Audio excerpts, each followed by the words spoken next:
เปิดประตูเองก็เป็นอีกเนาะขึ้นมันได้ก็ได้โอ้จากปิดประตูอีกเจงอลีอันนี้เนาะโอ้หลอกอีก ใส่ก้อนแล้วบ่เห็นลุงขึ้นไปบ่สบายดีอยู่สบายดีโอ้ยเนาะลูกหลานเนาะครับคุณชินเลยพี่น้องเนาะอึบขอบใจเด้อโอ้ยขอบใจเด้อน้องสลาเด้อโอ้ยไปดีแห้งเด้อเอาเสียขนมให้อีกเอาเสียอันใดเอาเรื่องเปลี่ยนบ่โอ้เนาะ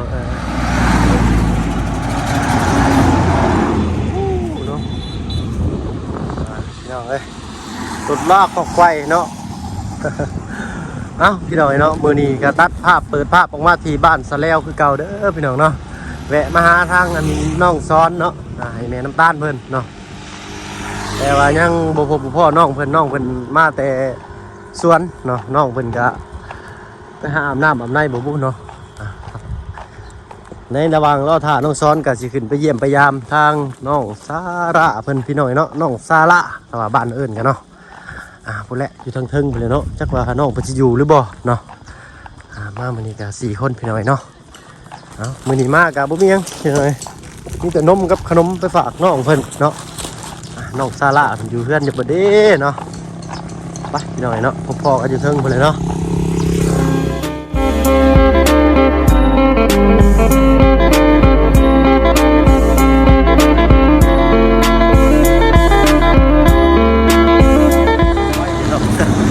ก่อนอื่นเลยกราบทักทายสบายดีพ่อแม่พี่น้องเนาะหมู่เพื่อนกันเบิดทุกคนเนาะยินดีต้อนรับเข้าสู่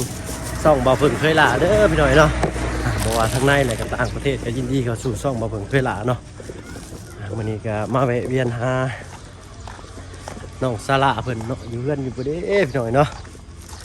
ป้าลุง FC เพิ่นก็ว่าอยากเบิ่งน้องซาระเพิ่นว่าเนาะก็ทางเฮาก็โอ้เปิดอยู่เนาะทางเฮาก็มีแต่แล่นเวียกทางอื่นอยู่พี่น้อยเนาะน้องซาระเพิ่นก็เข้ามาแต่ละเทื่อก็บ่ได้ขาดดอกพี่น้อยเนาะเวียนเข้ามาเยี่ยมมายามเพิ่นตลอดอยู่พี่น้อยเนาะ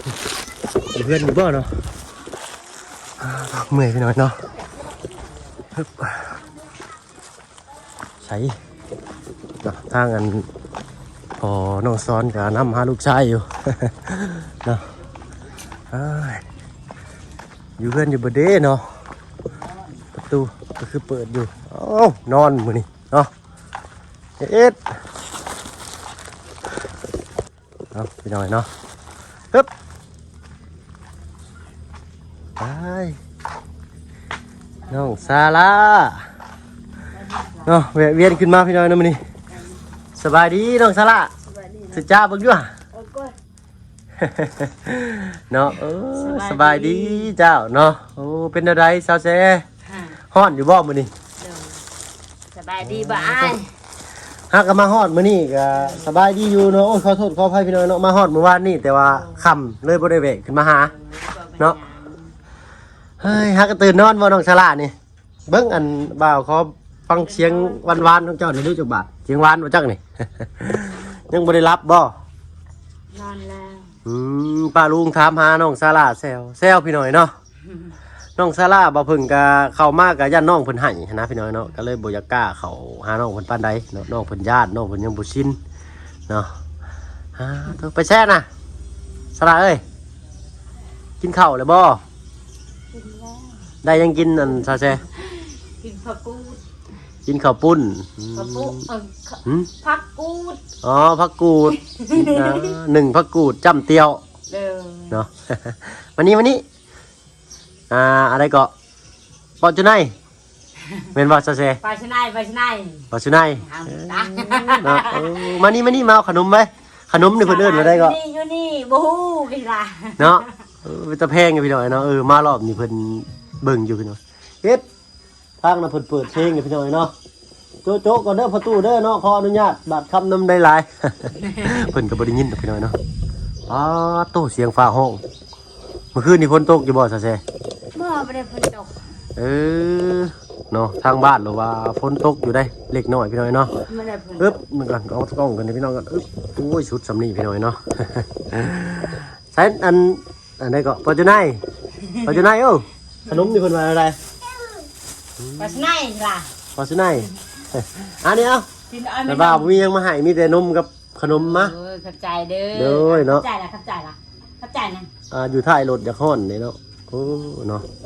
มาเลยเด้อปลาลุงเลยเนาะน้องซาร่าเนาะไผกะหักกะเพงกะเอ็นดูแล้วน้องซาร่านี่เนาะข้าวได้อพี่หน่อยเนาะ ทางอันลูกสาวบ่เพิ่งกะหักก็ได้7 เดือนพี่หน่อยเนาะยังบ่ฮอดปีอยู่ พอมากหายน้ำลังมือน่ะพอเบิ่งคลิปเมย์ส่งมาให้เลยก็น้ำตาคอน้ำลูก อีต้นเพิ่นเนาะแต่กับขนมอีกศพหนึงพี่หน่อยเนาะทั้งบ่เพิ่งเข้ามากะโดยเนาะมีแต่ได้บี้แบ่งกับเพิ่นซ้ำนี่แหละพี่หน่อยเนาะน้องสละกินยังกันนะฮะ เนาะพอให้น้องเพิ่นได้แก้เงาแน่พี่หน่อยเนาะอันนี้จะเป็นทางบาบุญสารวัตรเพิ่นพี่หน่อยเนาะมาเฮ็ดสร้างไว้แต่โดนๆเลยฮอดปีแล้วบ่ซะเซ่ยังบ่ฮอดเนาะเนาะสรุปว่าปลาเพิ่งเข้ามาประมาณได้3-4 เดือนเองเนาะเข้ามาเฮ็ดเวียกนี่นำทางลุงจันทร์เพิ่นแม่เอางวงมาสู่กินบ่ฮะพอจะได้ดูฮะ เนาะเอ้ยเอ้าเฮ้ยเนาะทีแรกพี่หน่อยเนาะเด็กๆเด็กน้อยก็เป็นตะหักตะแพงฮึบสิล่มนะฮะลูกบ่เพิ่งก็ก็ได้7 เดือนพี่หน่อยเนาะติดแว่แหละนั่นก็ได้คันบ่ได้กินแว่นี่มันนอนบ่หลับนะ ตื่นขึ้นมานี่มันหมุนไปเลยเด้ยามเด็กกับซาแซหูเมื่อขึ้นมานี่ให้บ่ได้มืนหูมืนตาเลยก็เอาหัวดุดไปตามที่นอนน่ะกล้องก้นกดมั่นขึ้นแล้วไล่คูเป้ากลางคืนน่ะปลาลุงเลยเนาะน้องอินเตอร์ก็ได้เอาอยู่กับไผอันซาแซมื้อนี่2 คนนี่บ่เอาถุงเนี่ยใส่ถุงไว้ก็ได้เอาไว้ใส่ข้าวใส่ของน้ำหมกน้ำไม้ไว้ขายเนาะบ่ได้ไปหาอยู่หากินบ่ซาแซ่ซุมื้อนี่เฮามื้อแต่ให้หาก็มาแต่ให้เนาะมันบ่ายแล้วมันแดดได้พี่น้อยเนาะพักอยู่นี่ให้เจ้าไก่บ่ไก่แหละขี่รถจักรไปบ่หรือย่างไปบ่ย่างขี่ไปหรือบ่รถจักรนะก้อยเนาะแล้วกันพี่น้อยเนาะรถจักรให้จะสิมุนมาเลยยังขี่บ่เป็นอยู่เนาะมาแกะขนมกินมึงอยู่น้องสละเฮ็ดเหยียบกระดุมเลยเนาะอันเพิ่นเอิ้นว่าได้ขนมนี่แก้วมาเอาแก้วไว้แก้วสิไปใช้สิเดินทางบ่ข้าวดิพี่หน่อยเนาะคือตุ๊กตาเลยเนาะปลาลุงเก่งพ่อปลาลุงอยากกินทอดน้องสละให้ไปหาน้องสละแน่เพิ่นว่าเนาะมื้อนี้ก็แวะเวียนเข้ามาหาทางน้องซ้อนพี่หน่อยเนาะอันตั้งแม่เพิ่นให้ซื้อของเขามาให้เพิ่นเนาะน้องเพิ่นยังไปอาบน้ำอาบในบ่นี่แหละบ่น้องซ้อนเพิ่นมาวันน้ำก็อยู่เทิงโรงเรียนนี่แหละพี่น้อยเนาะแกะขนมมากินมื้ออันอ้อบ่ได้ให้ขนมเด้อันอ้อนี่คือแปลว่าหยังอันอ้อนี่อัดอ้ออัดอ้อแปลว่าจะได้ก็จะอัดอ้อจะออดอ้อใจเชือดจะสิเชือดดูบ่เข้าใจพี่น้อยเนาะอย่าดื้ออย่าดื้อจะออดอ้อเด้อเนาะสุจ้าดูหาสุจ้าปลาลุงดูสุจ้าละสุจ้าจ้ะสุจ้าสิได้สุจ้าจ้ะแกะมาให้กินแน่ขอกินแน่ญาติอันลุงให้ลุงก็นำมาให้ลุงให้เข้าใจเด้อโอ้ยเข้าใจเด้อมาสิแกะกินมานี่เลยเนาะแกะขนมตัวโนซาลากินกันสิกล้าเอาบ่อันนี้มานี่พอแล้วอันเดียวพอแล้วนี่อันนี้ยิ้มเอาจะกินเอาว่าได้กี่ทีพี่หน่อยเนาะมือน้ำมูมากกระแจกขนมจนเบิดเลยอันเนี้ยบ่าว2 อันพอเลย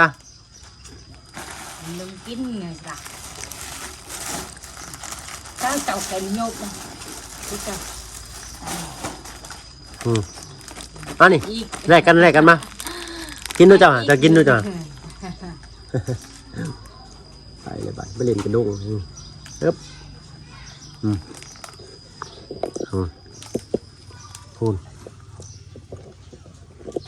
นนุ่มนี่ก็แซ่บด้วยพี่น้องเนาะ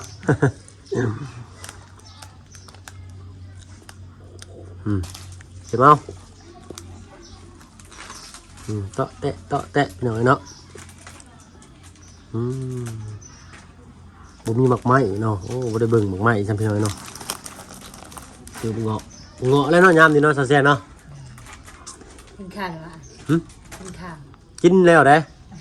กินมากี่หั่น ยังไม่ได้กิน มาแล้วก็ ข้าวบ่มีอาหารกิน โอ้บ่เป็นหยังเอาหมกกับเตยลาย ก็หมดแล้ว ไปอันบ้านสกีบ้านสกีใหญ่เนาะเพิ่นเอิ้นนี่เนาะ บ้านน้องน้ำสกีน้อย บ้านน้องน้ำสกีน้อย เด้อ บ้านน้องนางน้อยสกีใหญ่เนาะ เด้อ ผู้จักอยู่บ่ผู้จักครอบครัวเพิ่นอยู่บ่ โอ้ อืม เคยหายตลอด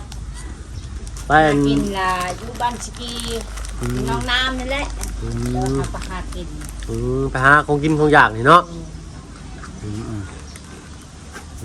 ผักกูดนี่ไปเก็บมาเองบ่ แกมาเองเลย บ่ได้ซื้อเนาะ ดูเองเขาเมื่อแต่ให้เจอเขา เลาะ เก็บ เลาะเก็บมาเลย เด้อ ปุ่นสิไปให้แล้วนะฮะไปแล้วปุ่นเหยียบมันล่มซะฮะ ลบมา เอ๊ะพายุเข้าพี่น้อยเนาะบัดนี้น้องสอนมาแล้วบ่น้องสอนนี่เนาะมาลุงก็ถามหาน้องซาร่าแซวอยู่พี่น้องเล่นพลาดนะหั่น เบา ได้แม่ก่อน เอานั่นเด้อยังมาสิตกจะคาน่ะมาไว้ต่อแต่พี่น้องเอ้ยแจ๊มาให้นะบักอันลุงเบิ่งอยู่อ่ะไอ้มีหยังให้ลุงเบิ่งอยู่อ่ะ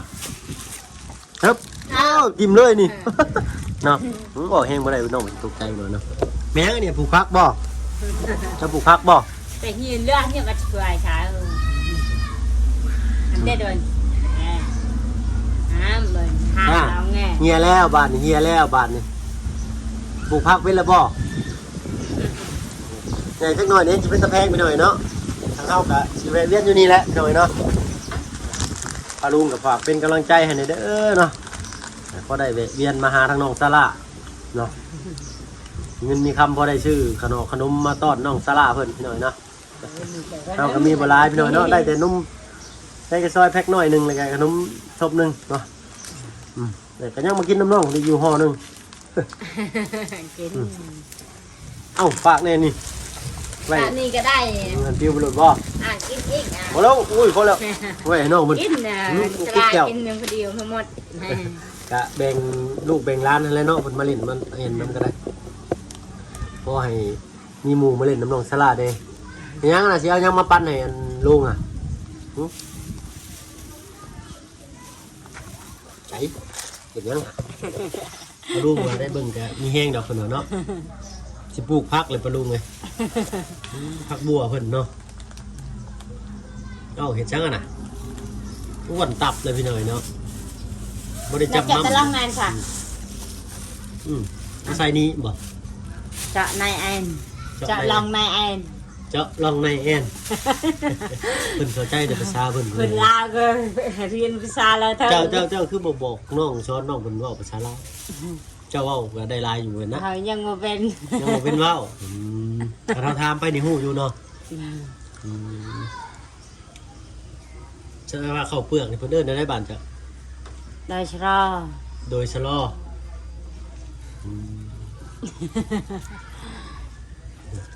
น้องสละภาษาบ้านเจ้าเอิ้นได้จ้ะ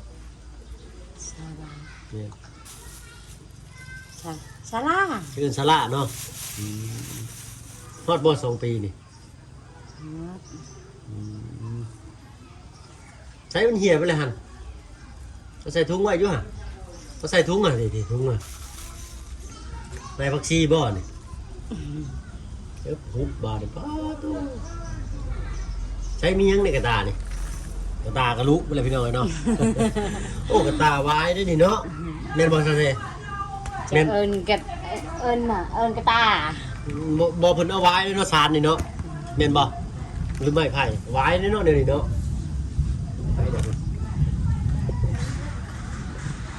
ชาเฮาเอิญน่ะย่าง ยังเอาร้านจะไปใช้จ้ะ ร้านเขาคือนี่ เนาะใช่แหละเพื่อนบ่บันสิไปเอายังมาให้นะ ไม่เป็นไรล่ะ เนาะ ทำไม ตกเด้อ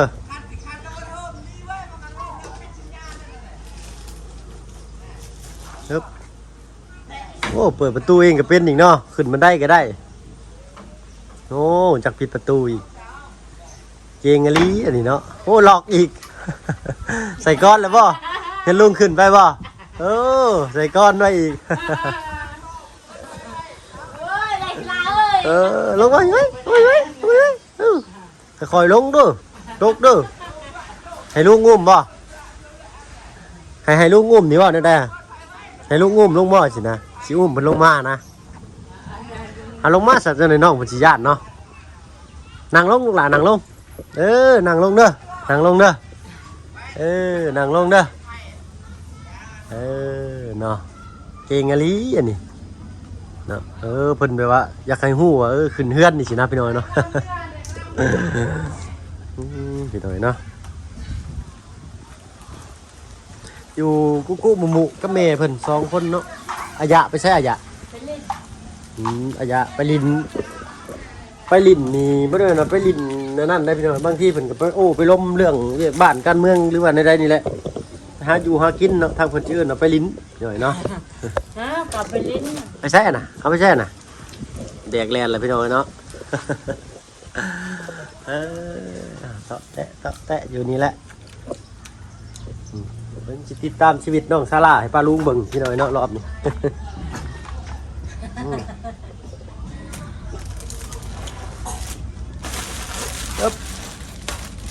เฮียแล้วหั่นเฮียแล้วเอาไหม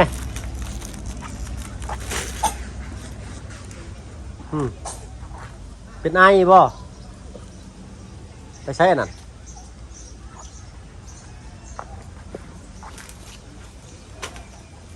เก็บใส่กระตาบ้านให้เพิ่นตุจ้าปลาลุงอยู่ฮะบ่จ้าละอ่ะเพิ่นว่าได้ภาษาบ้านจ้ะซาร่าจ้าก่อน จ้ากันด้วยเป็นบ่น้องอินเตอร์สิเป็นอะไรบ่เป็นยังเนาะแล้วแต่อารมณ์น้องเพิ่นพี่น้อยเนาะน้องอินเตอร์คือกันได้เวลาบอกเพิ่นบ่เฮ็ดได้เวลาเพิ่นจะเฮ็ดเพิ่นเอามือขึ้นแล้วดอก2อันเนาะตามภาษาเด็กน้อยแหละพี่น้อยเนาะอ้าว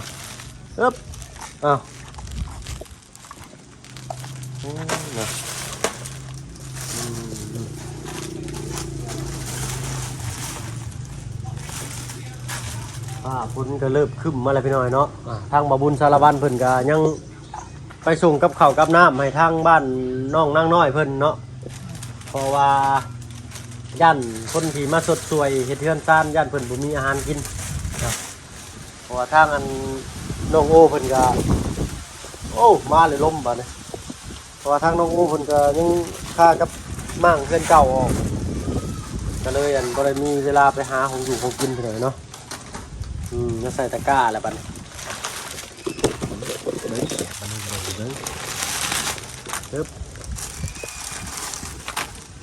หายแท้นี่เ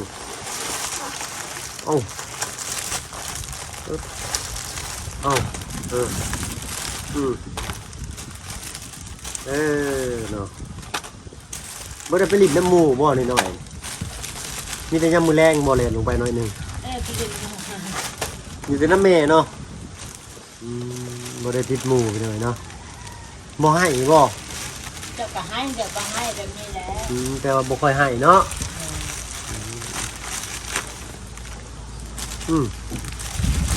เอาบัตรเอาพายเอาบัตรเห็นเราได้บัตรนี่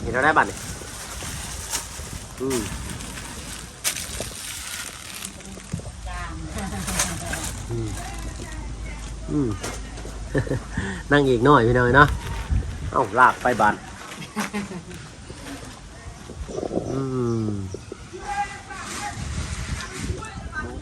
ลมพายุเข่านี่เนาะจะไปเล่นผ้าเด้อน้องเด้อลูกหลานเอ้ยซาร่าโอ้ผ้าล่มเบิ่งมันสิบาทมึงลูกหลานเบิ่งคอเด้อนี่เด้อคอเด้อเนาะเอานั่นบ่เอาได้บ่เดี๋ยวพี่น้องเพิ่นเช็ดได้เพิ่นเช็ดอะไรพี่น้องเบิ่งด้วยบักม่วงเสืองม่วงไว้บ่เอาน้อยๆนี่ก็ลูกคั่วๆเด้อพี่น้องเฮ็ดเยี่ยอีกแล้วพุ่นฝาไว้ก่อนพี่น้อยเนาะเอาซาเซ่เอา เนาะย่านเด้มันต่ำนิดหน่อยไปดูแต่ว่าตัวบาดมึงบอกว่าพี่น้องเฮ็ดปะ เดินโจมันเดินเนี่ยไหนฉลาด เนาะพี่น้องตามภาษาเด็กน้อยแหละเนาะเอ้าทางเฮาก็คือสิได้เวลาสมมาพักควรเนาะก็ย้อนบ่อยากจากในเวลานั้นแบบมาถึงพี่น้องเอ้ยเนาะบ่อยากจากเวลานั้นมันไหลมาเพิ่นว่าพี่น้องเนาะคือลุงจันทร์ว่าพี่น้องเนาะ เอ้าเฮาสิได้เวลาสมมาพักควรก็สิได้ตาวลงพุ่นแหละทางบ้านน้องซ้อนเพิ่นพี่น้องเนาะเพราะว่ามีของฝากของต้อนเพิ่นเนาะทางอันเอื้อยใหญ่ใจดีหรือว่าทางเอื้อยน้ำตาลพี่น้องเนาะหรือว่าทางพี่น้ำตาลเพิ่นเนาะเพิ่นเป็นคนไทยแต่ไปอยู่เยอรมันเด้อพี่น้องเนาะได้มอบเงินมาให้ทางน้องซ้อนเพิ่นเนาะส่งมากะ500,000 กีบหรือ500,000 กีบพี่น้องเนาะว่าแล้วก็ 1,000 บาทหั่นล่ะเนาะแต่ว่ามันหักค่าธรรมเนียมภาษีของบ่เพิ่งเองแหละเนาะเหลืออยู่500,000 กีบเนาะก็เกือบ 1,000 เลยเนาะก็800 900 800พี่น้องเนาะก็จัดชั้นเสาคล้องไม้ทั้งน้องเพิ่นพี่น้องเนาะถ้าบ่เพิ่นก็แจ้งเงินไปแล้วแหละเนาะเพิ่นว่าก็บ่เป็นหยังเพิ่นเนาะก็ซ้ำเรือสำแดงก็ซ้ำนั่นพี่น้องเนาะพี่น้องเนาะก็ขอโทษขออภัยน้ำละลายพี่น้องเนาะทางบ่เพิ่นก็ครั้งแรกพี่น้องเนาะก็ผิดพลาดแน่ก็ขอโทษขออภัยน้ำละลายพี่น้องเนาะอันสั้นก็ทางบ่เพิ่นก็สิขอตู้อวยหน้าลงไปทางลุ่มก่อนเด้อซาวแซ่เด้อเนาะเพราะว่าย่านฟ้าฝนตกนะเนาะย่านได้ทางนี้ผมมีสายล่อฟ้าเนาะลาแล้วเนาะซาวแซ่เนาะโดยสบายดีเนาะขอหมักระเบิดขึ้นแน่เนาะยังไม่ได้ยินเสียงน้องซาร่าอยู่ว่าให้ลุงในบัตรหนึ่งว่าบัตรหนึ่งว่าอยู่ฮะฮัลโหลสะเห็นได้บัตรเสียได้อะว่าอยู่ฮะถือไว้เลยเด้อบอกเพิ่นว่าด้วยสบายดีบอกให้เพิ่นสบายดีด้วยว่าสบายดีด้วยสบายดีใช่ไหมล่ะเสียเพิ่นเบิ่งเห็นได้น้องซาร่านี่จะเบิ่งนี่สบายดีสะเอาใส่นี่เอาใส่สบายดีสะน้องว่าอยู่ฮะล่ะป้าจะกินฉลามนี่จะกินฉลามสบายดีฉลามสบายดีป้าจะกินสบายดีเนาะเอาให้แม่ไปหน่อยเนาะบ่บุญเอาไม้ให้เพิ่นก็เอาไปให้แม่ไปได้ว่าให้แม่ไปติดสิข้อเสือไปหน่อยเนาะอันนี้ฮะไปสบายดีสบายดีจ้าเดียวสบายดีจ้ะเอาสิเอาอีกนะเอาสิเอาอีกเอาให้แม่เนี่ยเนาะพี่น้องเนาะสบายดีบัดนี้สบายดีเลยสบายดีอยู่สบายดี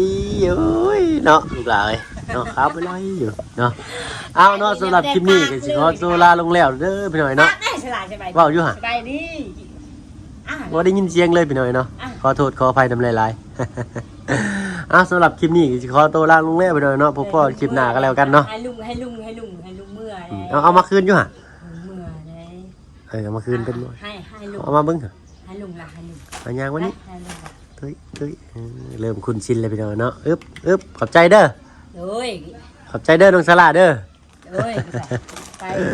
ดีแห้งเด้เอาเสียขนมให้อีกเอาเสียอันใดเอาเรื่อง